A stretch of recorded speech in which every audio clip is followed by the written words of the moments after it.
They brought me tea on my favorite bench and told the lawyer I liked the quiet. While I sat by the lake, my granddaughter and her husband signed away my estate. They called it streamlining. I called it betrayal, notarized and filed. By the time they realized I still owned the land beneath the house, it was too late. Now they visit courtrooms instead of cottages.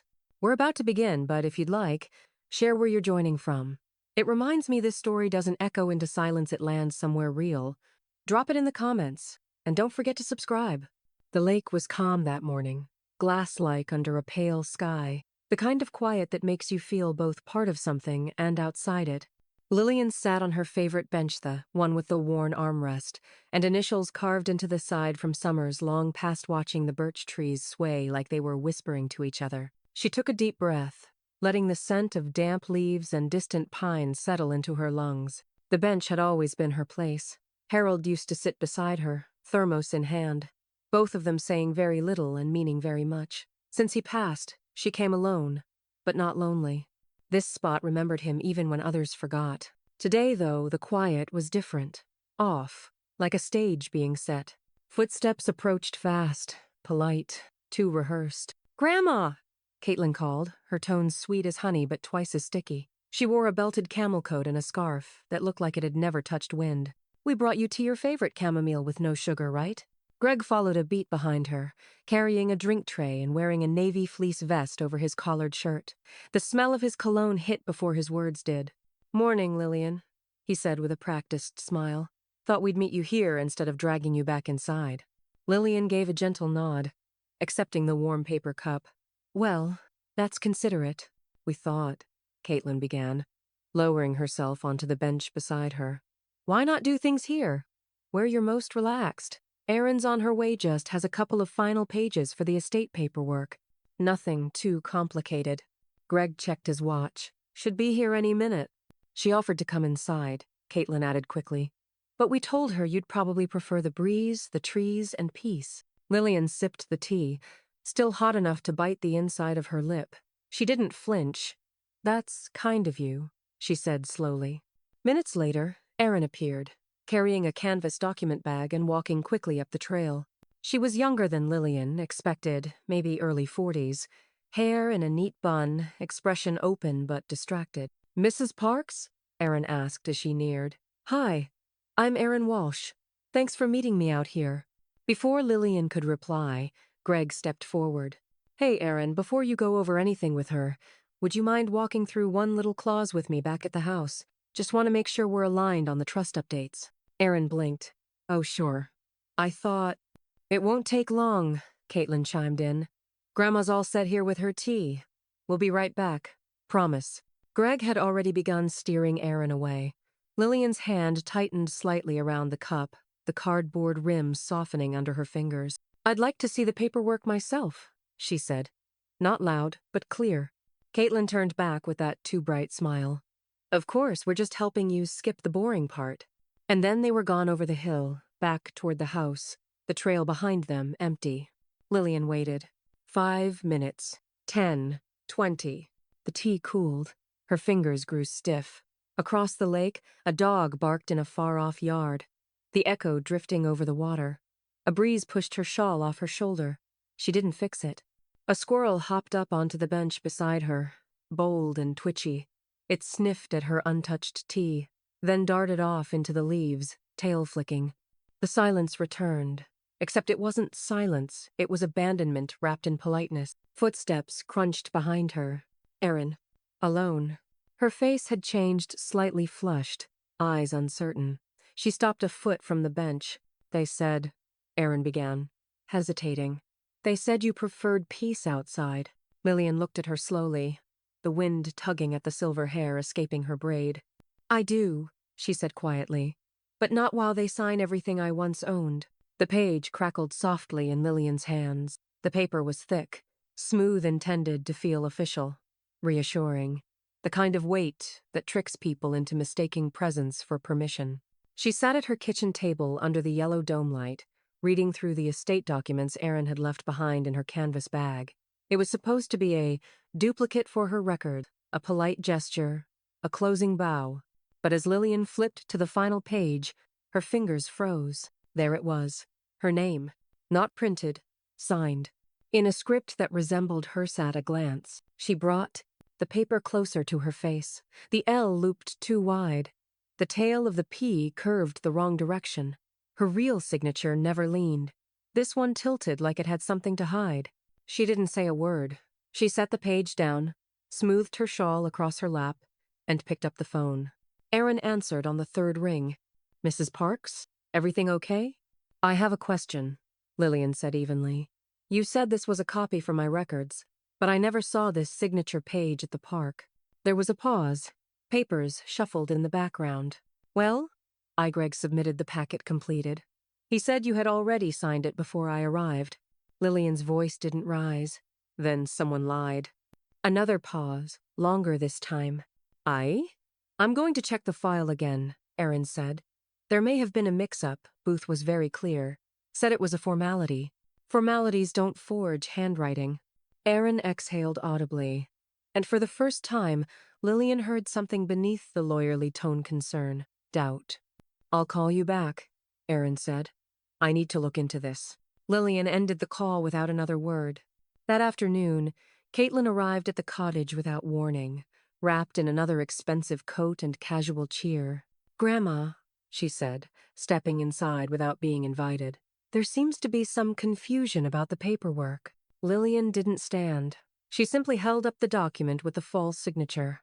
Caitlin tilted her head. "You don't remember signing it?" "I remember not signing it." "Well, maybe it was earlier? You've had so much on your plate lately. I'm sure it was just a blur. Greg had everything printed for you in advance." Lillian cut her off with a glance. Calm. Icy. "Don't sell me memory loss when what you're packaging is theft." Caitlin blinked, her mouth opening slightly, but no words came out. Then she smiled smaller this time. "I'm just trying to help you simplify things." "You're helping yourself to things," Lillian said softly, "and hoping I'll confuse it for kindness." Caitlin's expression faltered for the first time. She looked around the room, as if searching for an ally who wasn't there. Then she left no words, no warmth, her boots clacking down the porch steps too quickly. That evening, Lillian poured herself a cup of strong tea, sat by the front window, and dialed a number she hadn't used in months. "Town maintenance," came the voice on the other end, gruff, familiar. "Jasper," she said. "It's Lillian Parks." "Well?" "I'll be." "You okay?" "I will be. But I need a favor." "Name it." "Can you check the cameras on the lakeside trail? I want to see what they caught the morning the lawyer came." Jasper didn't hesitate. "Give me an hour." The photographs were grainy, but the truth came through clearer than any signature. Jasper laid them across Lillian's dining table with thick fingers that had repaired park benches and cleared snow for decades. Each still showed the same thing from a different angle. Her sitting quietly at the lakeside bench, untouched tea in hand, hands folded, pen never lifted. "No signing, no papers near you at all," he said, tapping the sequence of images. "Timestamps right there, no doubt." Lillian leaned in close, the scent of pine still clinging to Jasper's coat as he stood beside her. "So they told the lawyer I'd already signed. Looks like they were counting on your silence to do the rest." She said nothing at first. Then she rose, walked to the hall closet, and came back with a small blue leather checkbook. Her name was embossed in gold at the bottom.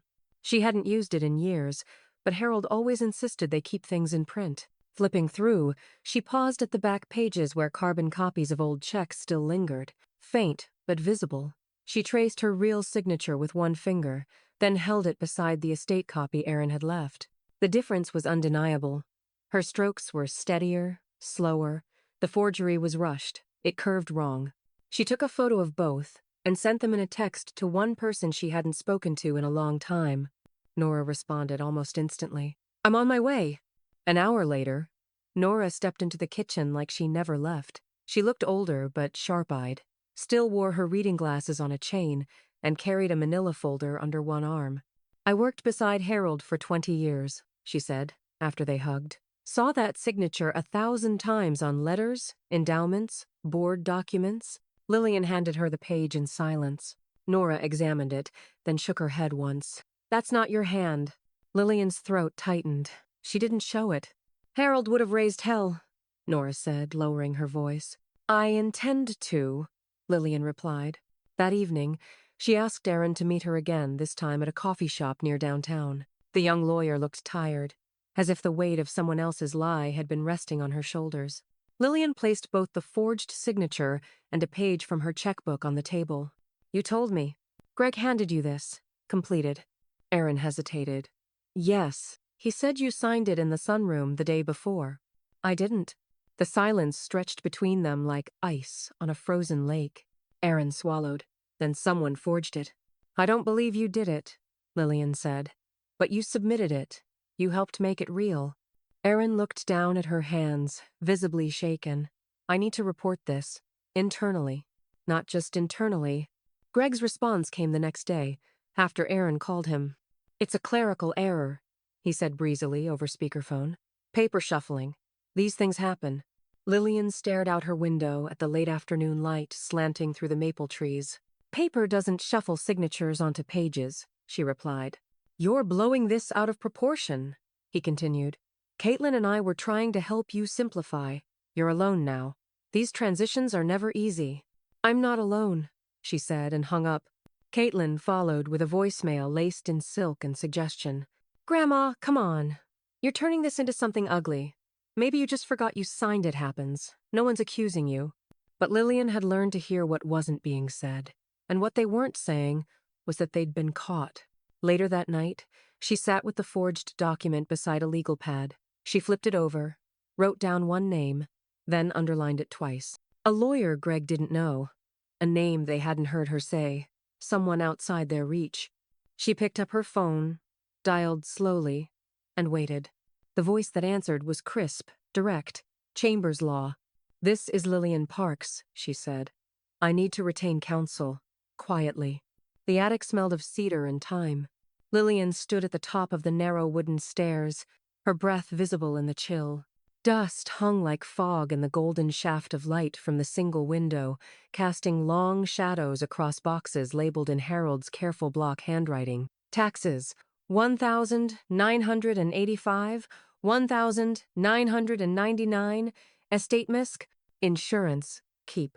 She knelt beside a plastic storage bin marked Parks Family Deed. The tape was brittle, but the paper beneath it had held fast through seasons of stillness. Her gloved hands worked gently, as if disarming a memory. Inside, stacked between a velvet folder and an old Polaroid of the lakefront view, she found the deed, the original. Her fingers traced the names, Harold Parks and Lillian Parks, joint tenancy with right of survivorship. It was there in black ink proof that the house was never Greg's to transition, never Caitlin's to inherit by quiet trick. She carried it downstairs, steady as if cradling glass, and laid it on the dining table beside Nora. Well, Nora said, adjusting her glasses, that's one brick they didn't expect you to pry loose. They told the lawyer I relinquished the house, Lillian murmured, her voice thin but flint, edged. But Harold made sure I never had to. Nora leaned forward. He said something once after his heart scare. Told me there was a folder I should keep safe, not to open it unless things turned sour after he passed. Lillian's eyes met hers. Where is it? Nora patted her purse. I brought it. The folder was navy blue, thin, but what it carried changed everything. Inside was a notarized amendment to the deed, filed 2 years before Harold died. It named Lillian sole title holder upon his passing, nullifying any transfer claims that didn't go through her explicit approval. It was signed by Harold, witnessed, stamped with a date Greg had to have seen yet conveniently skipped over. Erin sat at the opposite side of the table, color draining from her face as she read it. This changes everything, she whispered. Doesn't change who they are, Lillian said. They'll challenge it, Erin added. They can try.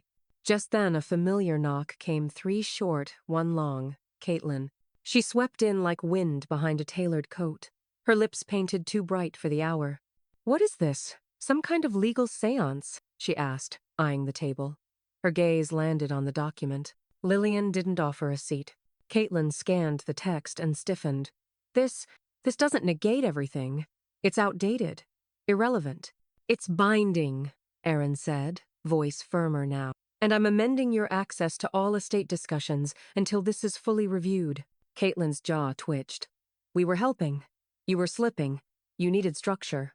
You needed a house, Lillian replied. One that wasn't yours. Caitlin turned and left without another word, her heels striking the hardwood in sharp, staccato notes. It wasn't defeat, not yet. But it wasn't control anymore, either.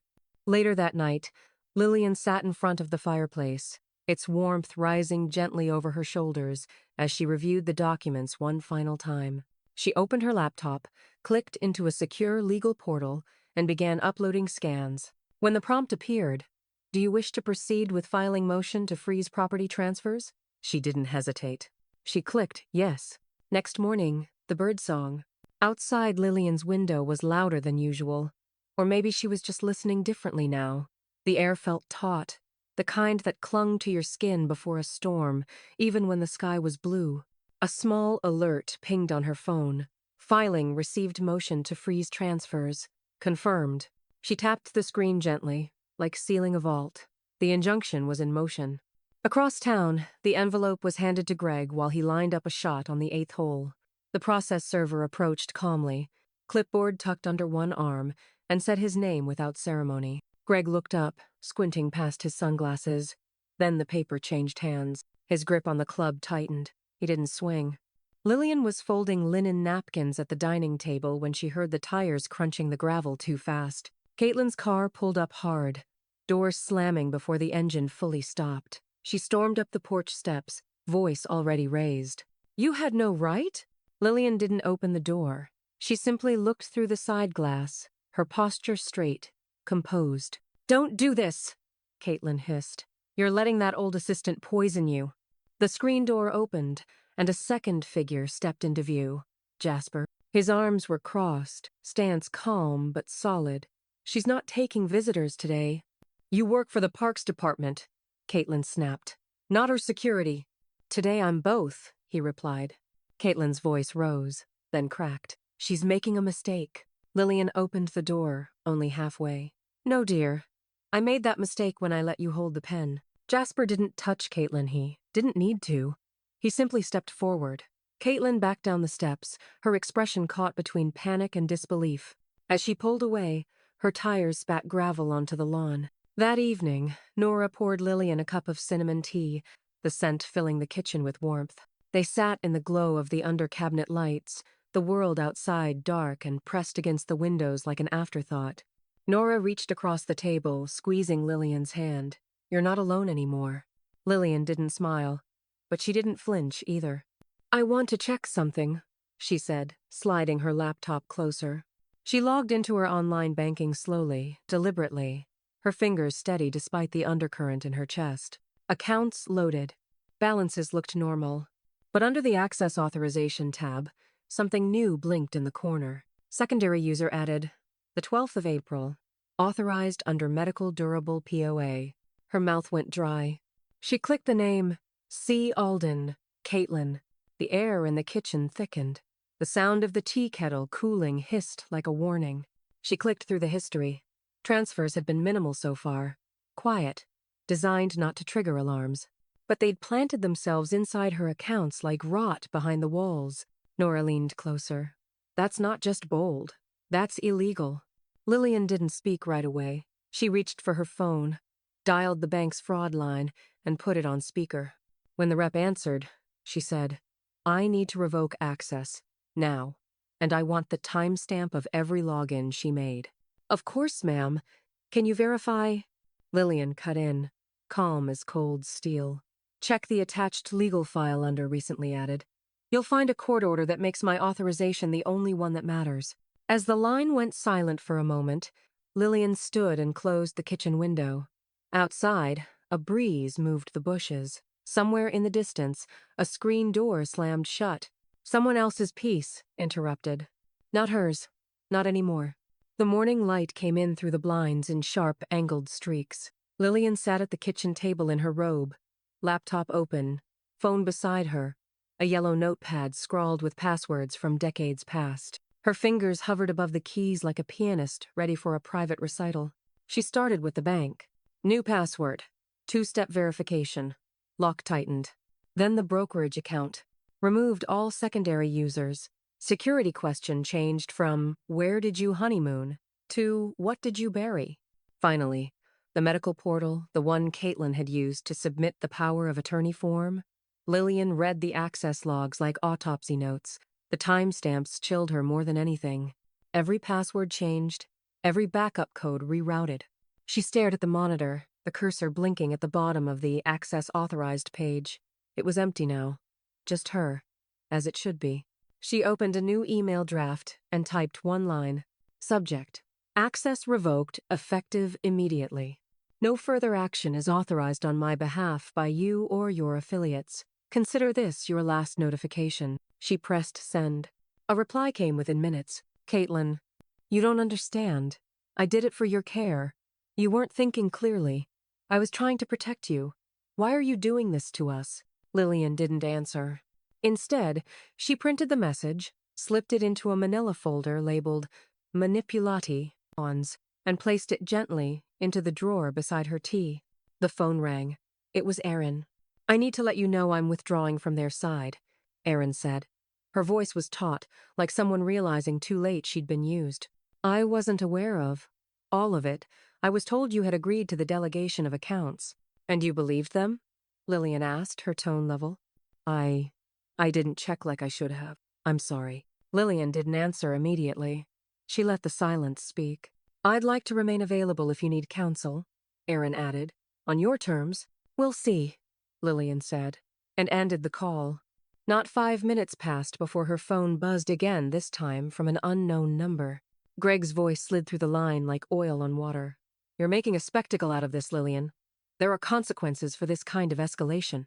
She walked to the window, staring out at the trimmed hedges, the quiet street, the wind pressing faintly against the glass. I forwarded this call to my attorney, she said flatly.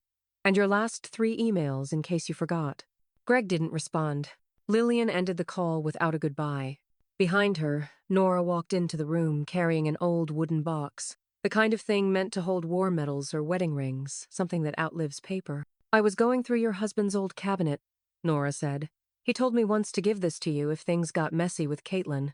I thought he was being dramatic. I didn't understand then. Lillian opened the lid slowly. Inside was a small leather folder, thin as a paperback, labeled in Charles's crisp hand. Contingency. If Caitlin gets greedy, she opened it. The first page was notarized. The next was a breakdown of property titles, tax-shielded accounts, and something called Legacy Transfer Directive, second tier override. Nora stepped back. He really thought of everything. No, Lillian said softly, her fingers trailing the ink. He thought of me. The paper smelled faintly of cedar. Old ink. A time before passwords and cloud storage. Lillian laid the leather folder flat on the dining room table, its brass corners worn but intact. The morning light filtered through the sheer curtains, catching on the embossed initials, C.P., Charles Parks. She opened it slowly.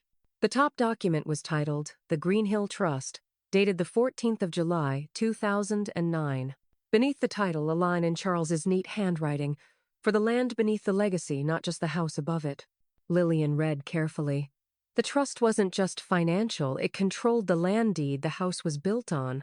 Not the house itself, but the ground it stood on. A quiet legal move, easily overlooked.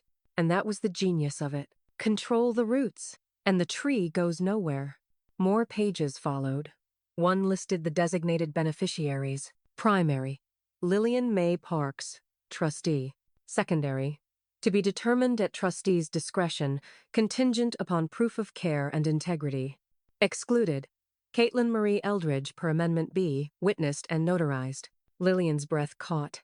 She scanned downward and found it. Amendment B, exclusion clause, signed in 2009. A full 14 years before today's chaos. Charles had planned this. Nora, seated across from her with a cup of chamomile, leaned forward. That's the amendment I signed off on, she said. He brought me into his study, handed me a glass of bourbon, and said, I need a favor that won't make sense for a while. Lillian glanced up. I thought it was petty back then, Nora admitted.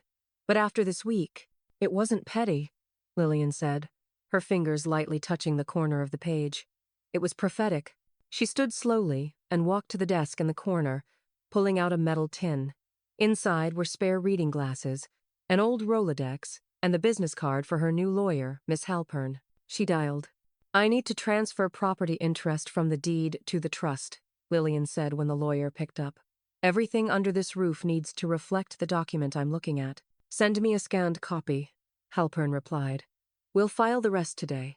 And also," Lillian added, "issue a cease and desist to my granddaughter, Caitlin Marie Eldridge. She is not to initiate contact or business regarding this property or its financials." There was a pause. Then, "Understood." Lillian hung up. The house, quiet as ever, felt heavier but not oppressive, like something ancestral had settled into place. Nora handed her a fresh cup of tea. He must have known she'd try something. Maybe not this exact thing, but the shape of it. Lillian took a slow sip. He saw through the polish. Caitlin always performed kindness. Charles had no patience for performances. Outside, the wind moved the branches of the birch tree in the side yard, the one Charles planted the year they finished the porch. Its roots ran deep, tangled into the earth like secrets no one could dig out. Lillian sat back, exhaled, and closed the crowned leather folder. No one would uproot her again. That afternoon, a courier arrived at Caitlin's downtown condo with a sealed envelope. Inside, a formal cease and desist. Bold letters at the top read, "You are hereby notified to refrain from any contact or action involving the Greenhill Trust, its holdings, and its trustee." The lake was glass that morning still, silver blue, with the sky mirrored perfectly on its surface. Lillian sat on her bench, spine tall, palms resting lightly on her knees. A wool scarf knotted at her throat. She didn't wear makeup. She didn't need to. Jasper stood a few feet back, holding his phone unsure. "You sure about this?" he asked. "I'm not in hiding," Lillian said, her voice low and clear.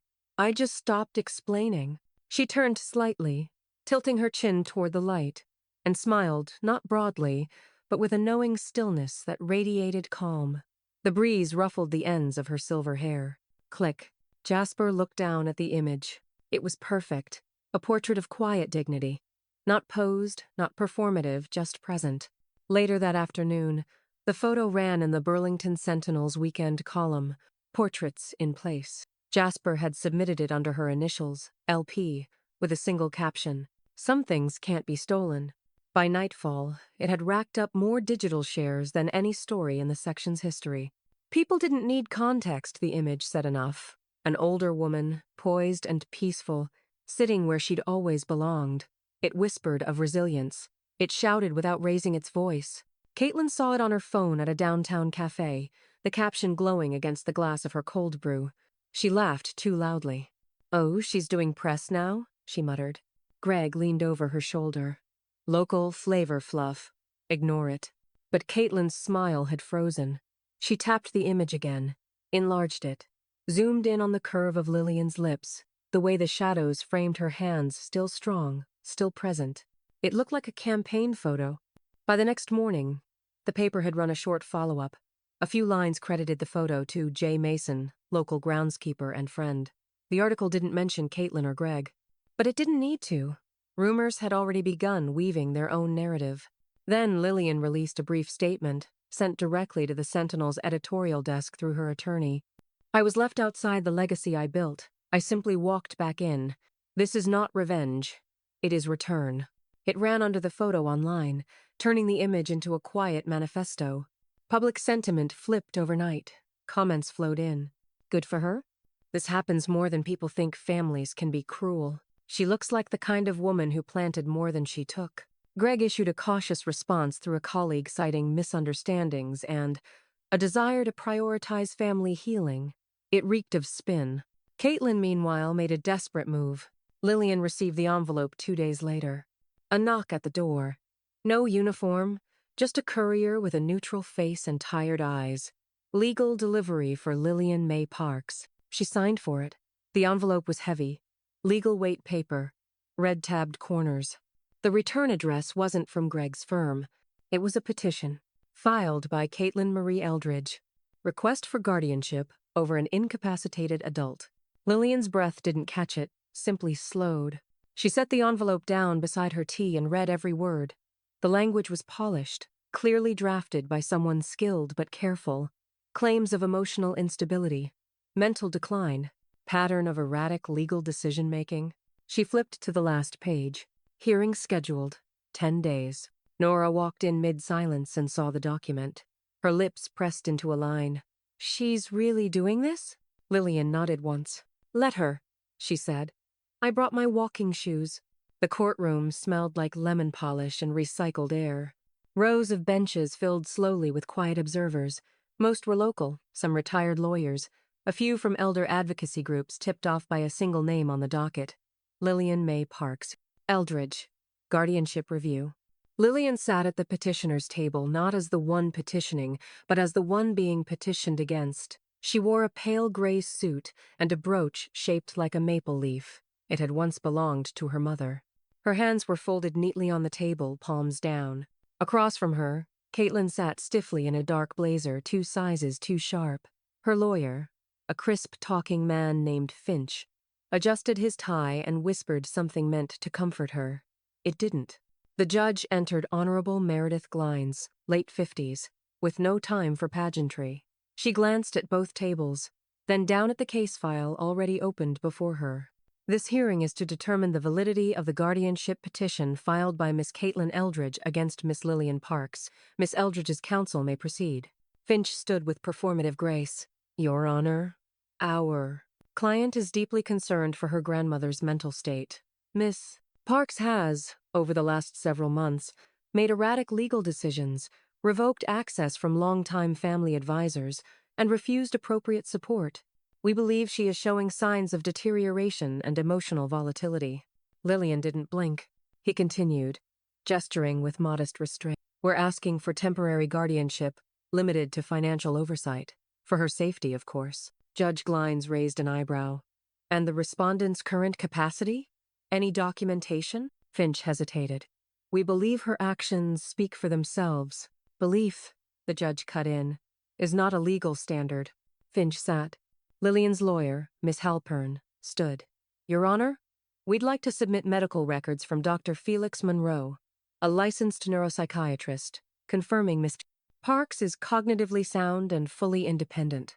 Additionally, we present a timeline of recent legal activity all conducted with verified counsel, including property reinvestment, financial resecuring, and a public statement regarding familial overreach. Halpern turned to Lillian. Would you like to speak? Lillian stood with surprising steadiness. I'm not confused, she said, voice carrying clean across the room. I'm cautious. That's what age gives you. Caution and the memory of when people weren't circling your assets like vultures. Gasps from the gallery. Caitlin flushed crimson. Lillian held up a copy of the trust. My late husband, Charles Parks, prepared this. It disqualified Miss Eldridge from property claims over a decade ago. She knew this. So did her counsel. She paused. What they didn't count on was me outlasting their scheme. The judge leaned forward. Do you believe your granddaughter's motives were strategic? Lillian nodded once. They tried to bury me in legalese. Unfortunately for them, I raised lawyers. A murmur spread through the courtroom. Judge Glines turned to Caitlin. Miss Eldridge, how did you finance your petition and legal filings? Caitlin's eyes darted toward Greg, seated in the second row. Arms crossed. She didn't speak. Halpern stepped forward again. Your Honor, we submitted a financial audit last night. It shows withdrawals from Miss Parks's secondary checking account, the one that was quietly co-signed using a medical proxy filed without her consent. The judge's expression darkened. Miss Eldridge, did you use these funds to finance this petition? No response. Miss Eldridge? Finally, a whisper. I didn't think she'd notice. The judge's gavel slammed once. Petition denied. Full guardianship rights remain with Miss Parks. Furthermore, this court is forwarding financial documents to the state bar for formal investigation. Greg stood abruptly. This is a misunderstanding. Sir, the judge interrupted. You are now part of that investigation. Your bar license will be suspended pending outcome. The room stilled. Caitlin looked at Greg like a thread had just snapped between them. Lillian, meanwhile, sat back down and adjusted her brooch. The clerk's office was colder than it needed to be, fluorescent light humming overhead, papers sliding over metal counters. the faint scent of old toner and lemon polish. Lillian stood at the counter in a soft blue coat, her gloved fingers holding the manila envelope containing every page she needed. The woman behind the desk gave her a polite nod. "This is the quitclaim and affidavit, correct?" Lillian nodded. "Signed, notarized, and reviewed twice by counsel." She passed the envelope forward. The clerk leafed through the documents slowly, eyes tracing the highlighted sections. Transfer of full, uncontested title, legal severance from previous secondary claimants, declaration of intent to assign into a private community trust. "Looks in order," the woman said, stamping each page with a heavy thunk. "Once this is filed, the title reads only one name." Lillian didn't smile. She didn't need to. She said one thing, quietly. "Make sure you spell it right." 30 minutes later, she stepped out into the November air with a stamped receipt and a notarized copy. Her boots crunched across the frost-laced sidewalk. The weight in her coat pocket, heavy with paper, with finality, had never felt lighter. Back home, she unfolded a second document. This one wasn't legal. It was legacy. It bore the letterhead of the Vermont Heritage Stewardship Council. At the bottom, Lillian had already signed. "I hereby transfer property into trust for long-term preservation under the Elder Legacy Program, with rights to residence until death or voluntary surrender." The clause she'd written herself, in clean black ink. Let the house stand longer than the greed that once circled it. By the time the snow settled that afternoon, the property was no longer just a home. It was protected land, history-bound, untouchable. Jasper showed up around 3, flannel shirt dusted with sawdust, a thermos in one hand. "Got your message," he said, lifting the lid on a box of tools. "You really sure about this?" Lillian was in the garden, pruning dead mums. "If I waited until I was sure," she said, "they'd already be repaving the backyard for a guest house." He grinned, shook his head, and pulled out a fresh cedar stake. "Then, let's make it official." They mounted a small sign at the edge of the property, just off the old path where the maples bent toward the lake. A simple wooden placard burned into the grain. "Parks Property Trust Protected Legacy Grounds." "Looks good," Jasper said, stepping back. Lillian brushed a leaf off the sign. "Looks earned." Meanwhile, miles away in a sleeker part of town, Caitlin opened her front door to find a certified envelope on the stoop. No return name, just one line on the label. "You were removed from the future you stole." Inside was a single copy of the trust deed. Her name nowhere. Lillian's stamped, signed, filed was everywhere. She sat on her kitchen floor with the paper limp in her hands. For the first time in weeks, she didn't speak. Back at the cottage, Nora was in the kitchen, tying on an apron. "What's all this?" Lillian asked, stepping inside. "Pumpkin pie," Nora replied without turning around. "Because justice is best served warm." They laughed, really laughed, for the first time in a while. The oven ticked as it preheated, the soft scent of cinnamon already curling in the air. Outside, Jasper trimmed the hedge line. Lillian poured herself a cup of tea, then paused. A letter rested on the entry table, slipped under the door. She picked it up. The return address bore the seal of the Vermont Elder Advocacy Foundation. Inside, a typed invitation. "We've followed your story. Would you be willing to speak at our next summit on estate protection and legacy rights? Your voice could change laws." Lillian sets the letter down, eyes sharp. The legacy she nearly lost is now a platform, and the world wants to hear her speak. The room was smaller than Lillian expected. Pale gray carpet, folding chairs in neat rows, pitchers of water sweating on plastic-covered tables. The smell of warm coffee mixed with faint hints of copier toner and cinnamon gum. It wasn't a courtroom. It wasn't a press conference, but it was full and waiting. Lillian stepped onto the makeshift stage in a simple charcoal coat, a cream scarf tied neatly around her neck. She didn't carry notes, just a folded photograph of her bench, the one Jasper took. The Elder Justice Summit hadn't expected a keynote speaker like her. She was listed last, almost as an afterthought, community member, survivor of estate misuse. The moderator had offered to read a summary on her behalf. Lillian had declined. She adjusted the microphone. It gave a soft hum, then silence. Then her voice low, calm, cutting through the room like thread through fabric. "My name is Lillian May Parks. I'm 75 years old. I lost my husband last winter. And I nearly lost everything else 2 months later while sitting on a bench I bought with him 40 years ago. No one shifted, no one coughed. They said I preferred the outdoors, that I enjoyed being alone. What they meant was, she's easy to corner when she's not looking. A ripple moved through the crowd, people leaning forward. Pens paused in midair. Lillian spoke without trembling. She told them what Caitlin and Greg had done, not as a tabloid tale, not as vengeance, but as a systematized erasure that began in soft tones and smiles. She recounted the signature that never existed, the clause they ignored, the lies cloaked in love and concern. She paused just once, unfolding the photograph and holding it up for them to see. This is where they left me, with tea and wind, while they signed the life I built. She let the silence do its work, then continued. I never raised my voice, but I raised a family. And when they turned on me, when they thought patience meant permission, I rewrote the ending. Applause didn't erupt. It rolled in slowly, a wave of awe more than approval. One woman wiped tears from her glasses. A man near the back whispered something to the person beside him and nodded. The moderator returned with a shaking hand and whispered, "That might have changed how we write next year's policy draft." Lillian stepped down without fanfare. The photograph now back in her coat. She didn't linger. The next day, the video of her speech appeared on the Elder Advocacy Foundation's homepage. Jasper had edited it cleanly, cutting in a slow pan of her home and a still shot of the bench. The caption underneath read, "Don't confuse patience with permission." Within 48 hours, it had been shared nearly 100,000 times. Advocacy groups picked it up. Podcasts quoted it. A local news anchor ended a segment with, "We could all learn a thing or two from Lillian Parks." At a cafe near the university, Caitlin watched it on her phone with the sound turned off. She didn't move until the final line. "I didn't just survive. I restructured." Spoken not by Lillian, but by Jasper standing beside her bench, looking into the camera like he was holding vigil. Caitlin shut the phone off. Her reflection in the screen stared back, polished, cold, exposed. It was almost sunset when Lillian returned to the park. The light streaked golden across the lake, the wind cool against her cheeks. She walked slowly, deliberately, past the bench, past the tree where the first lie had been told. She heard the footsteps before she saw the shape.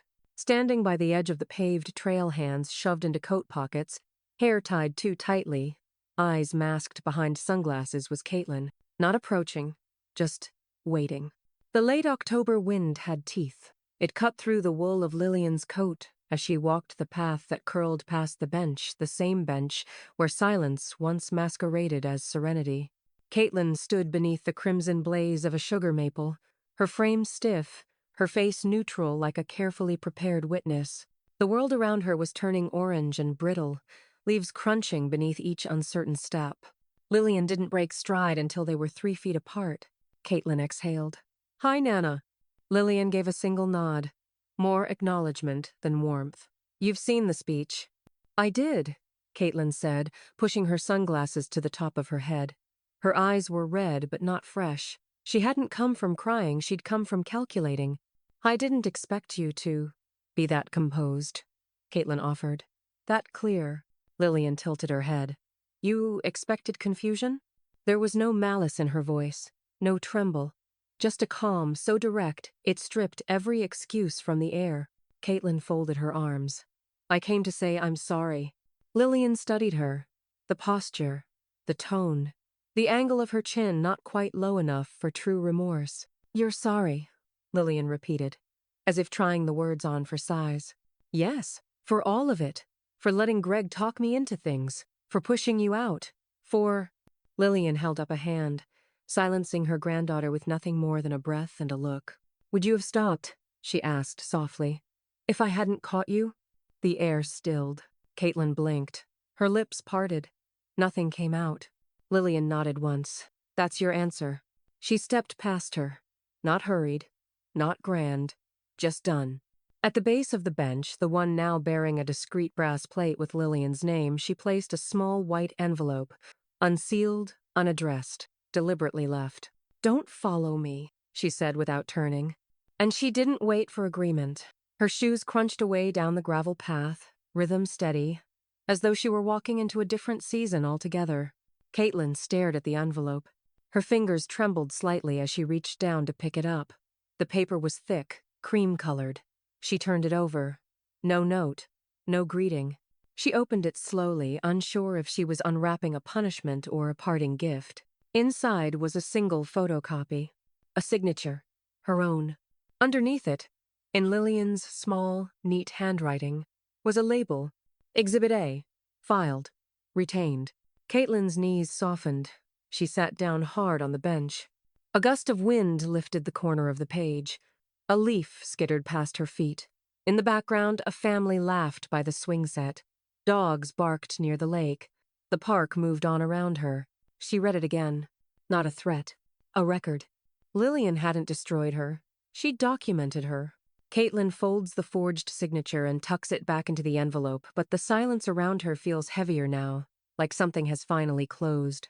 Just as her phone buzzes with an unknown number. The first snowfall came gently, not the kind that blanketed chaos, but a dusting that softened edges. The lakeside path sparkled under the pale morning sun, and newly installed benches gleamed against the frost-dusted ground. Brass plaques shimmered like forgotten medals. Most passers-by never noticed the names, but those who sat read them carefully. On one bench, near the far curve of the lake where the wind whispered in from the trees, a simple inscription had been etched. In memory of Charles Parks and in honor of his wife, Lillian Presence is power. No donor was listed, but anyone who knew the Parks family didn't have to ask. Lillian had kept the paperwork quiet, routed through the nonprofit that had first invited her to speak. Quiet giving, permanent change, a promise fulfilled in bronze and stone. 6 benches, each with different quotes she'd once murmured over tea, now held the weight of her legacy. One faced the playground, one overlooked the water. Another curved into the hilltop shade, where the lilacs bloomed thick each May. Each bore a lesson. Each erased a piece of the humiliation they once tried to bury her in. On the other side of town, Caitlin stood in the lobby of a local credit union, arms tight, across her chest, lips pressed thin. "I'm sorry," the loan officer said gently, clicking at his monitor. "But based on your current credit score and open flags, we can't approve a home equity request." "But I've never missed a mortgage payment," Caitlin argued. "This is about temporary restructuring. I've already—" "There are 3 active disputes," he interrupted. "One connected to misused financial authority on an elder's account. That triggers an automatic denial in our system." He didn't say her grandmother's name. He didn't have to. Caitlin left without collecting the printout. Outside, her reflection stared back from the bank's dark glass drawn, slightly older than yesterday. The fallout from Greg's disbarment was spreading like ink in water. Speaking of Greg, hadn't answered a call in weeks. His office was shuttered. His name removed from the brass directory downtown. Whatever deal he'd tried to spin to recover had either failed or gone underground. Either way, he'd vanished. And Lillian? The press had taken a renewed interest in her speech weeks earlier. The story had legs. An elderly woman outmaneuvered by her own family, who not only reversed their betrayal, but quietly built something in its place. In one Sunday feature, the headline read, "She was left on a park bench. Now she funds the entire path." At her kitchen table, Lillian sipped chamomile as her new attorney, a younger woman with fire in her eyes and respect in her voice, reviewed the stack of documents for a final estate adjustment. "Are you sure?" the lawyer asked, pen poised. "This cuts out every heir in the original filing." "Everyone who counted on fraud to inherit," Lillian said, tapping the table once. The lawyer nodded, then flipped the page. "Then let's finalize it." The assets would go to a legacy trust, a mixture of public parkland endowments, a fund for elder abuse prevention, and a scholarship in Charles's name. Her home, now fully secured and held in trust, would become a transitional haven for displaced seniors, not temporary shelter permanent sanctuary. No plaque would bear Caitlin's name. No room would cite Greg's legacy. Lillian watched her lawyer seal the folder. Peace, when earned, had a weight of its own. As her attorney gathers the papers to leave, she slides a thick cream envelope across the table. "This just arrived from probate services," she says, "marked urgent and confidential." Lillian raises a brow. More echoes from the past? She opens it slowly, unaware that inside is a final document from Charles, one she never knew existed. with a clause that changes everything. The envelope had barely cooled on Lillian's kitchen counter when the knock came. Not a hard knock. Not urgent, just hesitant. Lillian turned the deadbolt and opened the door to find Erin standing there, coat draped over her arm, face drawn but composed, eyes quieter than they used to be. "I don't expect a welcome," Erin said, "but I need to say something. And not through legal channels this time." Lillian stepped aside. No words, just a nod. Erin sat at the same table where Greg's fraudulent paperwork once sat like a stain on wood. She folded her hands. "I believed them. And I didn't vet that signature as carefully as I should have. I called you confused because I didn't want to admit I was the one who'd been careless." Lillian stirred her tea slowly, the spoon tapping like a slow metronome. "And now?" "Now, I'd like to work for you," Erin said. "Pro bono. I've joined a coalition focused on elder protection and guardianship reform, and, well, I've read every word of your court filings. You didn't just defend yourself. You rewrote the entire case law roadmap for this kind of abuse." She paused, eyes softer now. "Your silence wasn't confusion. It was strategy." Lillian looked out the window toward the trees, where late autumn leaves still clung in patches. "People mistake quiet for weakness," she said. "But I've always known the loudest move is the one you don't warn them about." By winter's end, their alliance was formal. Erin drafted new motions, reviewed case history, and helped Lillian consult on 2 local cases where elderly tenants had been coerced out of rent-controlled units. Together, they made a dent in a problem others had ignored for years. Lillian never raised her voice in a courtroom. She didn't need to. Every time her name appeared in the byline of a filed motion, the local bar flinched a little. The final change came quietly, tucked into a state agency update that few outside legal circles would have noticed. Caitlin Parks flagged under Class B elder exploitation, review pending. The designation wouldn't jail her, but it shadowed her resume, darkened every job interview, and made every housing application a little colder. April brought the first real thaw. At Oak Ridge Park, community members gathered for a spring revitalization event. Families raking, kids planting bulbs, local musicians playing gentle acoustic sets near the lake. Tables lined the walking pathiage labeled with programs Lillian had helped sponsor quietly through her trust. Tenant counseling, legal aid for seniors, transitional housing outreach. She didn't sit in the front row. She didn't speak from the podium. But when Jasper wheeled out the final piece of the afternoon, a bronze plaque wrapped in linen and tied with pale blue ribbon, everyone turned toward the older woman near the lilacs. He nodded to her gently, waiting. Lillian stepped forward and undid the ribbon. The fabric slipped away. The plaque read, "For Lillian Parks, who reminded us that dignity is not given, it's reclaimed." The crowd rose in a soft wave of applause. Nora clutched her arm, mist in her eyes. Erin stood in the back, clapping quietly, her expression unreadable but proud. Just as the applause fades, a courier cuts through the crowd. "Delivery for Miss Parks," he says, holding out a thick manila envelope. She frowns and takes it slowly. No return address. Stamped across the front. Final property rights transfer. Pending acknowledgement. The wind shifts. The legacy isn't finished. The wind carried the same chill it had the day they left her there. Only this time, Lillian came willingly. Her boots crunched lightly over the gravel path winding through Oak Ridge Park, soft blossoms brushing against her wool slacks as she passed. The early morning sun painted long, golden fingers across the lake's surface. Ducks floated nearby, and the trees those old, unflinching witnesses stood in full green witness again. She reached the bench without looking down. Muscle memory brought her to it. But when she finally did glance at the plaque, it stopped her heart just enough to make her breathe in again. Some things can't be signed away. Lillian Parks, 2024. The engraving was simple. Bronze, clean lettering. She'd asked Jasper not to make it glossy or ornate. "Just enough," she told him. "Like the truth. It doesn't need embellishment." She lowered herself to sit, hands smoothing over her lap. The wood was warmer now than it had been that day. Or maybe it was just that she wasn't numb anymore. Children squealed across the field behind her, the chaos of tag ricocheting between trees and soft laughter. One girl, curly-haired, cheeks pink with spring, wore a tiny backpack shaped like a bumblebee. She zoomed past the bench, waving at no one in particular. Lillian smiled and waved back anyway. Nora arrived a few minutes later, balancing 2 paper cups of cocoa with lids that steamed gently. Figured it might be cold down here, she said, settling beside her with the practiced sigh of someone who had earned the right to sit still. Lillian took the cup and nodded. Always colder by the water. They didn't talk much.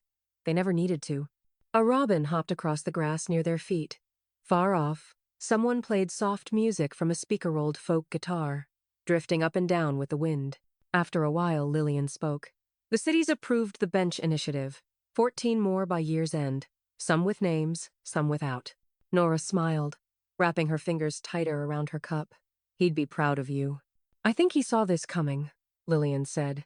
Maybe not the how, but the what. That they'd forget the difference between legacy and leverage. Nora chuckled.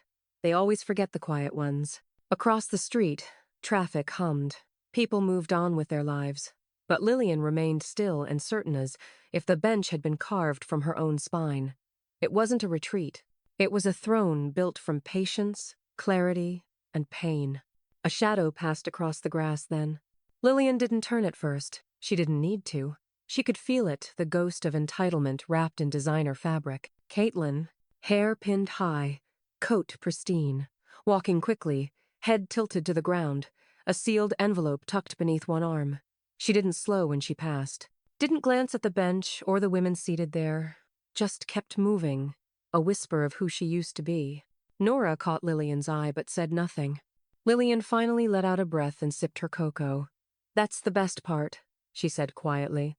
She thinks I'm still just sitting here. Nora glanced down at the plaque, then back up toward the lake. You're not? Lillian smiled, soft and unwavering. I'm reclaiming everything.